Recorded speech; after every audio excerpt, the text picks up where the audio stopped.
Assalamualaikum warahmatullahi wabarakatuh. Halo semuanya, perkenalkan nama saya Andre Zulan Pratama. NIM saya 2501020115 dari Prodi Teknik Informatika. Nah, pada kesempatan kali ini saya akan melakukan wawancara mengenai Pancasila sebagai dasar negara kepada masyarakat umum. Tanpa berlama-lama, langsung saja kita ke videonya. Nah, pada kesempatan kali ini saya akan melakukan wawancara mengenai Pancasila sebagai dasar negara kepada masyarakat umum.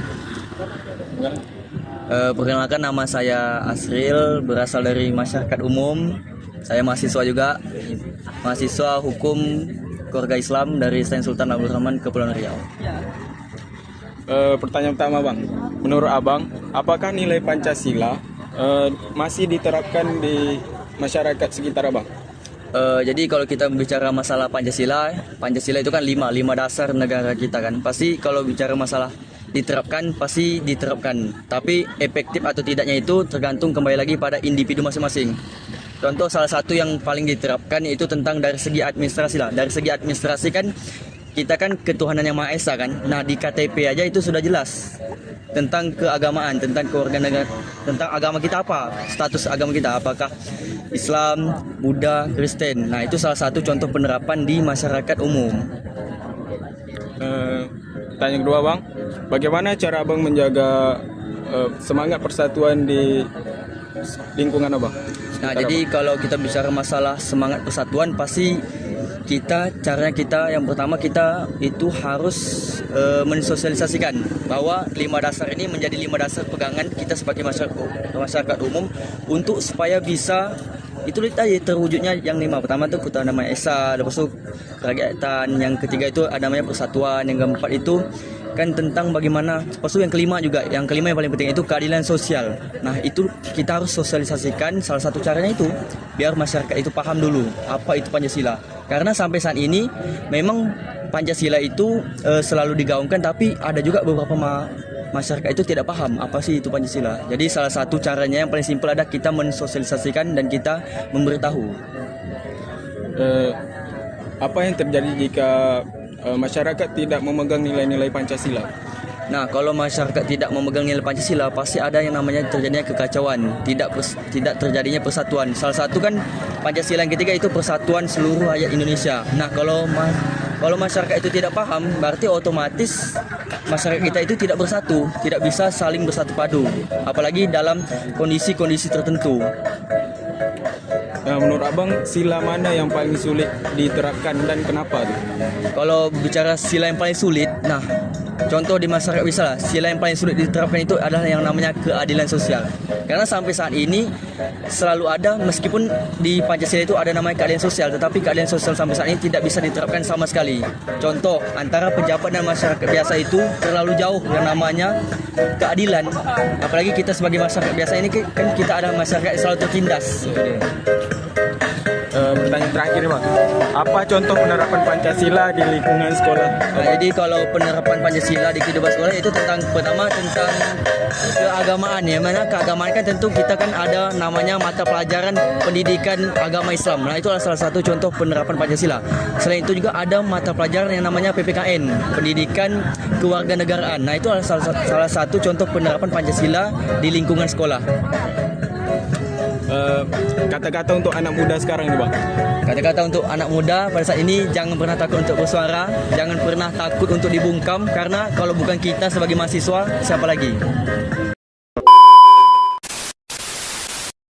Nah, pada wawancara kedua ini saya bersama izin perkenalkan, nama saya Selamat Rahmat Kurniawan, asal dari Tanjung Uban. Untuk saat ini sedang menjalani program kuliah semester 5. Saya akan menanyakan tentang materi mengenai Pancasila nih, Bang. Menurut Abang, apa arti Pancasila bagi kehidupan berbangsa dan bernegara di Indonesia nih? Arti mengenai tentang Pancasila ya? Ya. Karena kalau untuk bernegara, kita sebagai masyarakat maupun dari kalangan mahasiswa maupun siswa itu penting memahami tentang nilai-nilai dasar Pancasila. Kenapa? Karena penting.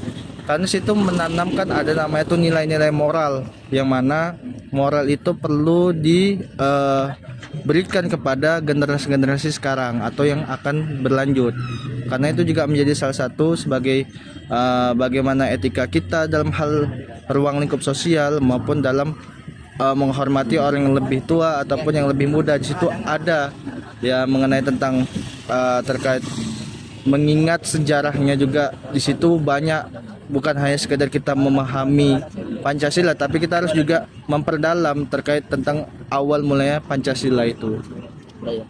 Untuk pertanyaan kedua, bagaimana Abang menerapkan nilai-nilai Pancasila dalam kehidupan sehari-hari Abang? Ya, salah satunya mungkin menerapkan nilai-nilai Pancasila ya seperti kayak namanya tuh kemanusiaan yang adil dan beradab. Ya, kita ibarat gini, kita yang menghormati, kayak misalnya ada orang yang ingin bertanya atau mungkin ingin ibarat salah satunya seperti kayak contoh, ada orang datang ke rumah nih, ya kita membukakan pintu. Dia mungkin tak salah alamat atau salah mengirimkan hal suatu barang penting, ya kita wajib kita memberikan. Jadi semisal kita ditanya, itu kan termasuk salah satu moral yang mana tuh berdasarkan yang pada Pancasila yang kedua, kemanusiaan yang adil dan beradab. Ya, kita menghormati. Kenapa ya? Karena di situ kita menanamkan nilai-nilai Pancasila di situ ya. Seperti kayak menghormati agama-agama yang lain, kayak semisal ketuhanan yang Maha Esa. Jadi kita nih sebagai umat muslim bukan hanya mencondongkan kita tuh harus ibarat tuh egosentris, enggak, jangan, tapi kita mengayomi juga dari agama yang lain. Seperti kayak salah satunya kita pernah mengikuti terkait forum kerukunan umat beragama.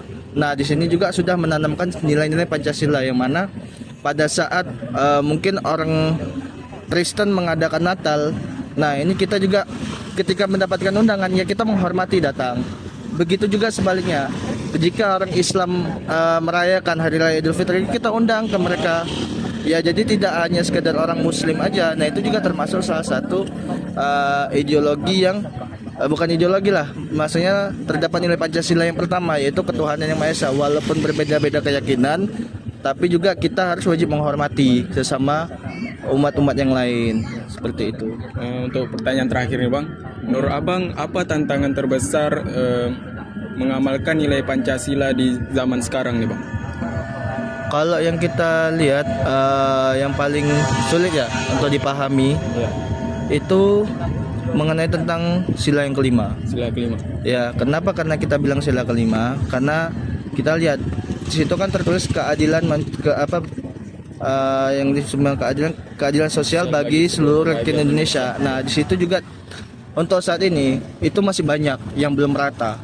Ya, seperti salah satunya ya terkait di daerah-daerah luar, ya mungkin daerah ekonomi Bintan sendiri pun untuk di Tanjung Pinang juga itu banyak yang belum merata, karena banyak ada yang ibarat terkait ada yang belum menerima sembako, yang ibarat sudah ada namanya tiba-tiba dia nggak dapat, tapi tetangga yang sebelah tidak terdaftar ini mendapatkan. Nah, ini juga salah satu contohnya yang mana belum merata. Yang kedua juga terkait masalah beasiswa yang diadakan oleh pemerintah. Nah, yang mana salah sasaran gitu. Salah sasaran ya, seperti kayak orang mampu dia mendapatkan KIP, dia diloloskan gitu.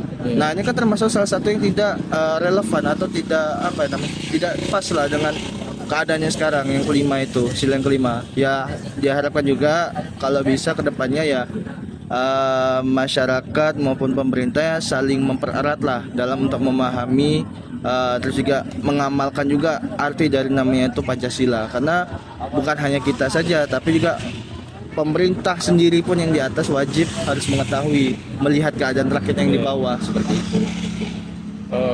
Baik, sekian saja dari saya Bang. Ya, Terima kasih Bang. ya, makasih.